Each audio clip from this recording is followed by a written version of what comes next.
Olá, nós vamos hoje ouvir uma palestra muito especial. O tema é o tema que está dominando todas as conversas, todas as atividades de quem está conectado com o TI ou não. É a questão desses sistemas de inteligência artificial que conseguem produzir textos, produzir imagens, todo tipo de produto a partir de inputs resumidos, compactados, como se fosse efetivamente uma inteligência natural. Nós vamos ouvir a palestra do professor Vitor, que é PhD em inteligência artificial e ele é pesquisador da Adobe, especializado em grandes modelos de linguagem, como, por exemplo, o GPT-3 da OpenAI, que é o que está dominando hoje o mercado. Vai ter muito mais outros vão aparecer por aí, mas enfim, esse é o básico. Então, ele nos ofereceu com muita generosidade o conhecimento dele, ele mora nos Estados Unidos, e ele, enfim, reservou um tempo para nós, obviamente ele é muito ocupado com esse tipo de pesquisa, ele é co-inventor de 9 aplicações de patente, ou seja, nós estamos falando com quem realmente conhece o assunto, e nós sabemos que esse assunto não tem fim, não tem limite. Nós ainda não sabemos para onde isso vai, o que está acontecendo, mas ele dá um pequeno panorama e sugere também possibilidades de investimento. Então, essa é mais uma iniciativa do TI Rio no propósito de apoiar as empresas. Vamos, então, ouvir o professor Vitor Bustin. Muito obrigado pelo convite, muito obrigado, Luiz, muito obrigado, TI Rio. Eu fico muito feliz de poder, logo depois do doutorado, justamente sobre esse tema, compartilhar um pouquinho do que a gente tem estudado aqui no. Eu estou, por um acaso, na Califórnia, agora no Vale do Silício, e a gente tem conversado bastante sobre os impactos desse tipo de tecnologia. Então, eu preparei aqui uns slides para a gente poder conversar sobre, fazer uma breve introdução sobre o chat GPT e algumas perspectivas futuras. Eu acabei de concluir um doutorado pela Northwestern University exatamente sobre esse tipo de modelo que a gente chama de language models, numa tradução livre, modelos de linguagem, na região de Chicago, na Northwestern University, e atualmente eu sou Research Scientist na Adobe. Mas, evidentemente, as opiniões que eu emito aqui são minhas. E antes da gente, ou melhor, ao invés da gente se limitar ao ChatGPT, que é o que aparece assim na superfície, né, como uma nova forma de interação, um novo produto, além de um novo modelo, eu queria conversar um pouco sobre, expandir um pouco o escopo para modelos de linguagem de uma forma geral, né? Language models, né? O quanto de inovação antecedeu isso que a gente está enxergando agora na superfície. Então, para a gente começar essa introdução, vale a pena a gente entender o que são esses language models, né? Ou LMs, na abreviação que a gente vai encontrar por aqui. Então, se a gente entrar, por exemplo, no site da OpenAI e começar a brincar com o GPT-3, que é um modelo que, em uma variante, ele é o modelo que apoia o ChatGPT, que está por trás do ChatGPT, a primeira coisa que a gente pode usar é o que a gente chama de prompt, que é nada mais nada menos que um input que esses modelos têm, né? Então, se a gente coloca como prompt o slogan da Adobe, por exemplo, Adobe é transformando o mundo através, três pontinhos,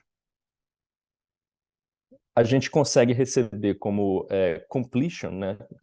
Esses slides que eu preparei, eles vão estar em português, mas algumas palavras invariavelmente são termos técnicos em inglês. Então, ele completa a próxima palavra, a gente chama isso de target word, com a palavra mais provável como continuação do prompt. Tá? Então, nesse caso, Adobe transformando o mundo através de experiências digitais, né? Então, palavra por palavra que vai sendo completada, né, que vai sendo gerada e predita, você tem o acúmulo dessas iterações como sendo o que a gente chama de completion. Então, basicamente, o input é o prompt, a gente gera iteração por iteração a próxima target word, e no final a gente tem a completion. Em alguns lugares, e essa é a única matemática que eu vou colocar aqui, é só para a gente entender que isso aqui existe, que é definido dessa forma, esses modelos são formalizados dessa forma, a gente está gerando uma completion, né, uma sequência que completa aquele prompt, palavra por palavra, target word por target word. Tá? Isso significa exatamente, isso representa exatamente aquele processo que a gente viu agora há pouco. E eu acho que é interessante nessa introdução a gente entender que existem várias arquiteturas diferentes que já foram propostas de LMs, de Language Models. Em 2018, a gente teve o BERT, proposto pelo Google. O GPT-2 é o antecessor do GPT-3, em 2019. O T5 também pelo Google, em 2020. E o GPT-3 agora em 2020. Esses antecessores são largamente acessíveis hoje em dia. Eles são código open source, são código aberto. Então, há muitos trabalhos que usam esses modelos anteriores. E entre várias diferenças e nuances entre esses modelos e arquiteturas, uma coisa que vale a pena a gente entender, assim, no alto nível, é que alguns modelos são, quando você pensa nos componentes deles, né, nos building blocks dessas arquiteturas, em geral elas têm dois componentes, né? São os encoders e os decoders. O BERT, por exemplo, era uma sequência de encoders.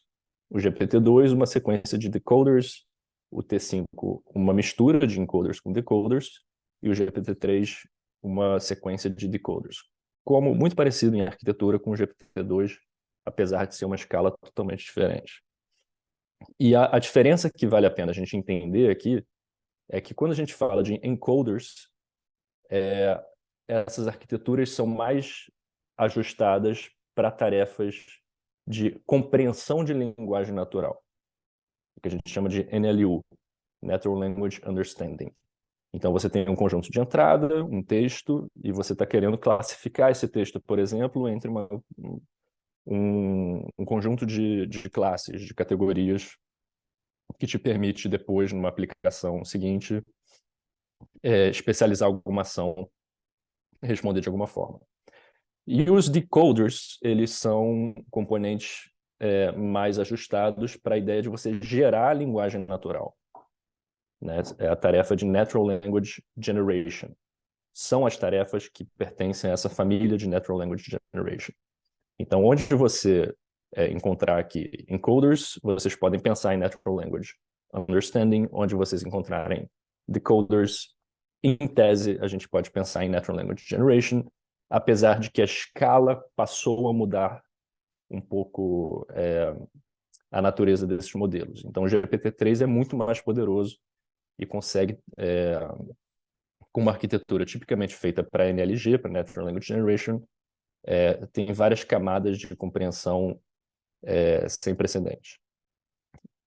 E isso já permite a gente fazer essa ponte, que a escala desses language models tem crescido muito, né, em pouco tempo, em poucos anos, de 300 milhões de parâmetros, que era mais ou menos o tamanho padrão do BERT, em 2018, 350 milhões de parâmetros, para algo como 175 bilhões de parâmetros, na maior versão do GPT-3, chamada Da-Vinci.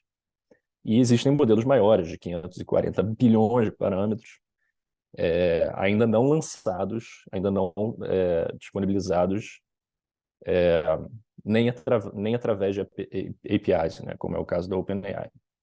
E um fenômeno que a gente tem visto, né, com esse crescimento de escala, é que é um consenso que quanto maior o Language Model, já é um consenso há anos isso, basicamente desde 2018, quanto maior o Language Model, melhor é a performance desse Language Model nas tarefas que já eram mapeadas, que já eram experimentadas, já eram estudadas, e mais tarefas, tem um conjunto mais diverso de tarefas que esses modelos são capazes de fazer. Então, são as chamadas habilidades emergentes. São habilidades que não existiam em modelos menores e que passam a existir em modelos maiores. E esse é um fenômeno que a gente está estudando mais ou menos desde o final de 2022. Então, é um fenômeno relativamente recente. Só para ilustrar aqui de um paper, tem certas habilidades matemáticas que ainda são limitadas, mas a cobertura ficou muito melhor com o GPT-3 em comparação com modelos menores. Mas antes da gente falar estritamente sobre esses modelos e entender assim, basicamente o que eles fazem, eu queria dar um passo atrás e tentar conversar um pouco sobre as muitas camadas que estão por trás da linguagem natural, né? Então, se a gente conseguir organizar um pouco o pensamento sobre o que é linguagem natural, talvez a gente consiga entender por que esses modelos impressionam a gente ou têm impressionado a gente tanto. Então, eu gosto sempre desse exemplo, né? Que vem de um trabalho que eu publiquei no doutorado, com conversas reais, através de conversas reais com pessoas de verdade, a gente pode se familiarizar com um diálogo tipo esse aqui, né? Imagina uma pessoa perguntando para um especialista, uma pessoa procurando um restaurante, falando: estou procurando um restaurante romântico para levar meu parceiro, minha parceira, e aí a resposta que tal esse restaurante aqui, X, né? E aí imagina que essa pessoa que está atrás do restaurante enxerga, abre uma foto, um diálogo, isso é um diálogo, né? Não é estático. E aí a reação dessa pessoa, natural, é do tipo: mas como é que eles servem isso? Como é que eles servem that much? Né? Seria uma expressão sem nenhuma palavra negativa explícita em inglês. How come they only serve that much? Mas que tem um significado. E aí o especialista humano que está, a pessoa que manja de restaurante, que entende de restaurante, que está ali na outra parte do diálogo, entende exatamente o que aquela primeira pessoa que está buscando o restaurante quer dizer e responde: já tenho aqui uma opção para você com melhores porções. Né? Então, esse diálogo tem essas nuances, mas ele é perfeitamente possível no nosso universo humano-humano. E essa ilustração é muito legal porque no cenário de recomendação, né? Porque mostra a diferença que o linguista Geoffrey Leach traduziu em relação a dois campos, né, da linguagem, e ele conseguiu reduzir em duas perguntas. Então, é a diferença, por exemplo, da semântica, que quer dizer, que gira em torno da pergunta o que X quer dizer, né, o que a frase X quer dizer, e a pragmática, que gira em torno da pergunta o que você quer dizer com X. Então, nesse caso, X, que é aquela frase "How come they only serve that much?", é um questionamento sobre a porção de um prato. E a pragmática é: você quer dizer que você prefere porções maiores. Então, essas duas dimensões que acontecem o tempo inteiro na linguagem, no uso de linguagem, são absolutamente fundamentais para que os diálogos aconteçam em direção a algum resultado, né? A semântica e a pragmática da comunicação. E aí a gente consegue chegar ao ponto que por que o ChatGPT e os Language Models têm nos impressionado tanto? E a minha resposta para isso é que o ChatGPT e o GPT-3, especificamente, né, esse modelo que está por trás do ChatGPT numa variante, eles começaram a realizar tarefas complexas, tarefas que exigem um processamento dessas camadas diferentes que está por trás da linguagem. Então, se a gente continua nesse universo de recomendações, mesmo cenário, mas agora falando com robô, eu uso um outro exemplo de um outro trabalho do doutorado. Então, imagina que a gente está perguntando para um robô, no caso o Language Model, alguma coisa do tipo: eu não gosto de clima frio. Entre Londres e Lisboa, que lugar eu devo visitar? E agora os Language Models conseguem responder. Lisboa, supostamente a gente imagina que as inferências anteriores são: Lisboa é mais quente, então é a melhor opção. E quando a gente dá para o Language Model esse tipo de tarefa, quais camadas estão por trás ou por baixo dessa tarefa? Bom, a gente pode chamar o entendimento da preferência, né? Se a pessoa não gosta de clima frio, então ela prefere um clima mais quente. É uma inferência pragmática. Passo número 1. Passo número 2. O Language Model ele recupera, de alguma maneira, alguns fatos numa espécie de memória que se sabe existem nos parâmetros dos Language Models, desses cada vez maiores. Então, Londres tem X de temperatura, Lisboa tem X mais uma margem de temperatura. O próximo passo é uma comparação factual. Então, se esses valores são nesses níveis diferentes, Lisboa é mais quente que Londres. E, finalmente, você tem a chegada à decisão, que é se você tem essa preferência que eu interpretei lá atrás, então se os fatos são esses, a comparação é essa, então você deveria visitar Lisboa. E isso é uma tarefa complexa, no sentido de que você tem vários passos sendo necessários para você poder chegar numa saída. E eu gosto também de lembrar, quando a gente chega nesse ponto, né, que esses modelos gigantes agora, esses language models, eles começaram e continuam, em boa medida, perseguindo um objetivo bastante simples, bastante primitivo até, né?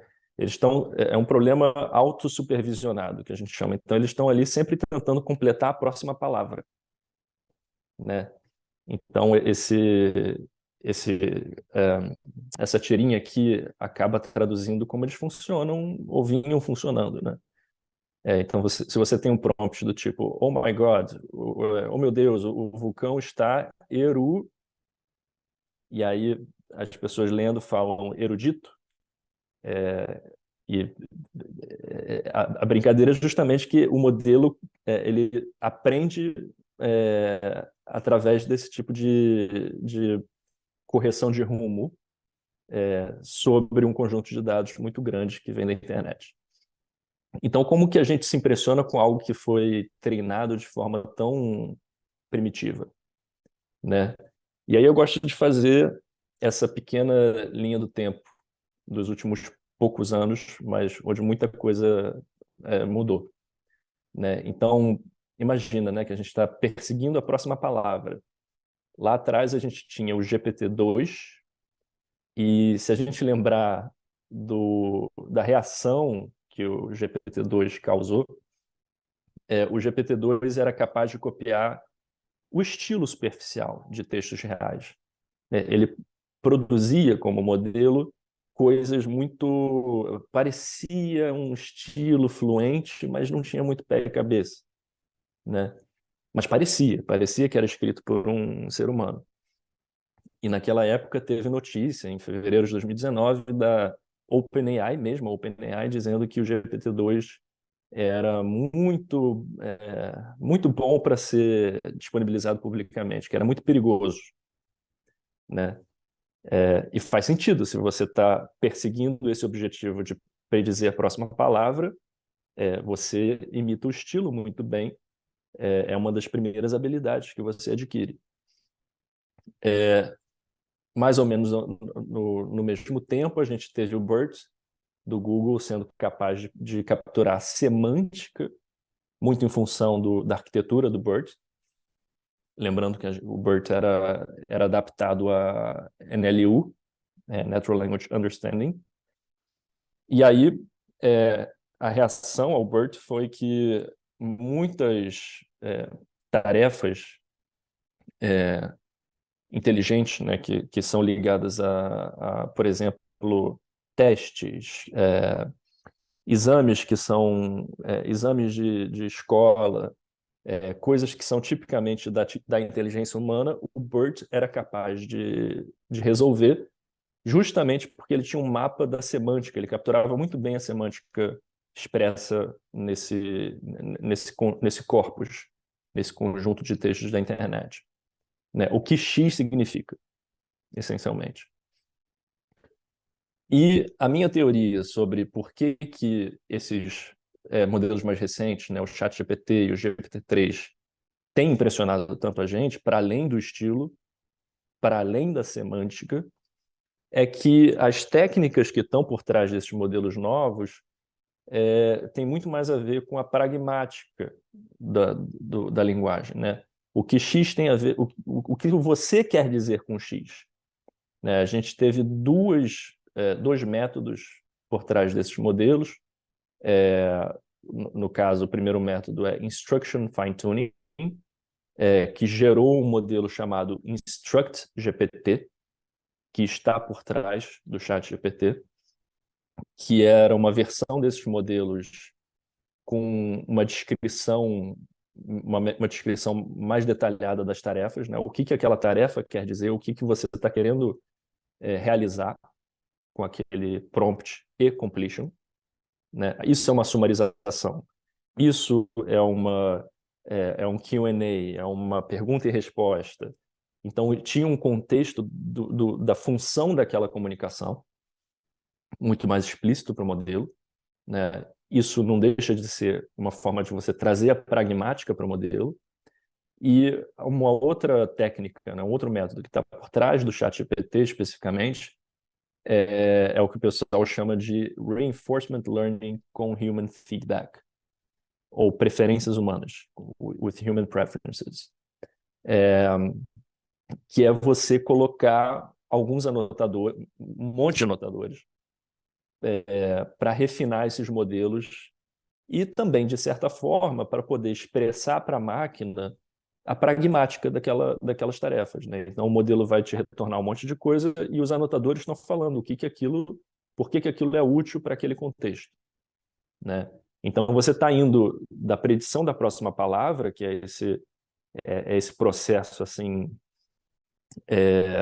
quase que sem sentido, né? Ele está ali só tentando se autocompletar, e você está aproximando essa máquina extremamente poderosa de uma noção de utilidade, uma noção de aplicação daquilo.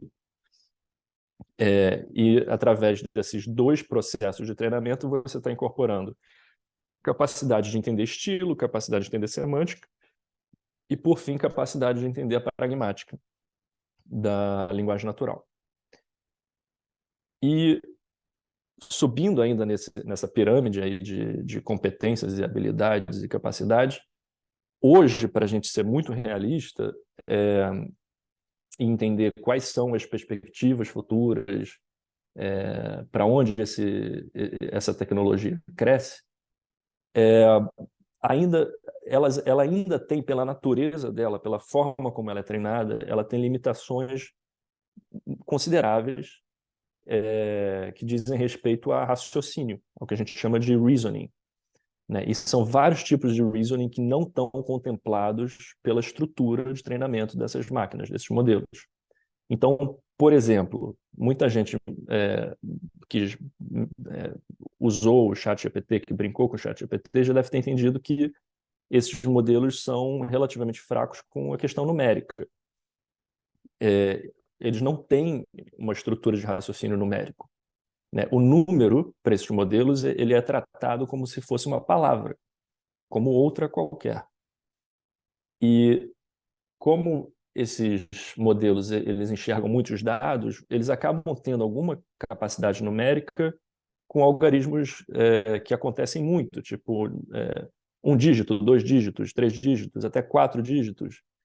Mas se você começar a fazer pergunta com ponto flutuante ou com números grandes, não existe por trás uma estrutura que induz esse raciocínio numérico, né? Então, falta uma estrutura que, como a nossa estrutura, seja eficiente e estruturalmente adaptada para poder pensar números, né? E, em cima disso, você já pode imaginar que ele tem problemas com composicionalidade. Não foi feito explicitamente para poder ter um raciocínio composicional, apesar de adquirir certas composicionalidades com o treinamento, aquilo ainda tem falhas, tem buracos, é como se fosse um queijo suíço. Não tem no campo a gente chama esse tipo de fragilidade, né, que a gente diz que o modelo é o contrário de robusto, é brittle em inglês. Ele é frágil, esse tipo de capacidade, ela é quebradiça. É fácil você encontrar situações onde ela falha, né? E aí você pode imaginar também associações de causalidade que a gente tem quando a gente está lidando com linguagem. A gente consegue imaginar o que aconteceria se uma outra situação fosse mudada, né? A gente consegue imaginar o contrafactual de algo e a gente consegue entender que algo está causando, em alguma medida, a gente tem esse entendimento de que um elemento está causando outro um efeito, e esses modelos eles não imaginam, eles não têm essa capacidade de imaginação. Eles só conseguem incorporar as situações que foram observadas no conjunto de treinamento. E sinônimos dessas situações observadas.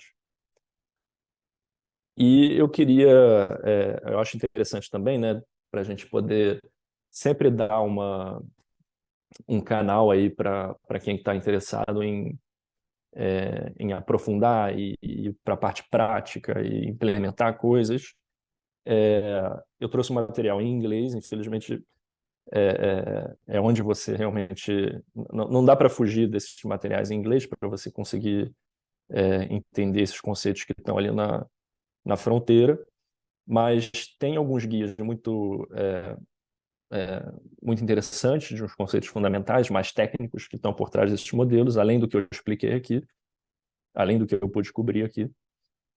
E tem algumas ferramentas para vocês também explorarem, se vocês quiserem ir atrás, por exemplo, do último modelo comparável ao ChatGPT, que está código aberto, tem o FLAN T5, que é esse daqui. Eu recomendo especificamente, se você quiser pensar em algum projeto que tenha com a pretensão de ter alguma performance parecida com o GPT-3, com o ChatGPT, o FLAN T5 é uma boa alternativa. Aqui atrás no final a gente tem duas bibliotecas com essa técnica que a OpenAI implementou para fazer o ChatGPT, que é esse Reinforcement Learning with Human Feedback. Por isso que vocês vão ver que tem a sigla RL como parte desses nomes, Reinforcement Learning. Então, esses são repositórios, código aberto, que vocês podem explorar. Especificamente esse modelo, FLAN T5, é um modelo... até essa semana era um modelo código aberto mais poderoso. Inclusive, enfim, para uso bem abrangente. E, como uma breve introdução, eu pauso e encerro por aqui. Agradeço novamente o convite e fico à disposição para quaisquer perguntas. Se quem estiver assistindo depois quiser escrever, fiquem à vontade, podem enviar para o meu e-mail acadêmico. Ficarei feliz de bater um papo. E muito obrigado. Muito obrigado, professor Vitor Bustin. Sua palestra foi realmente fantástica.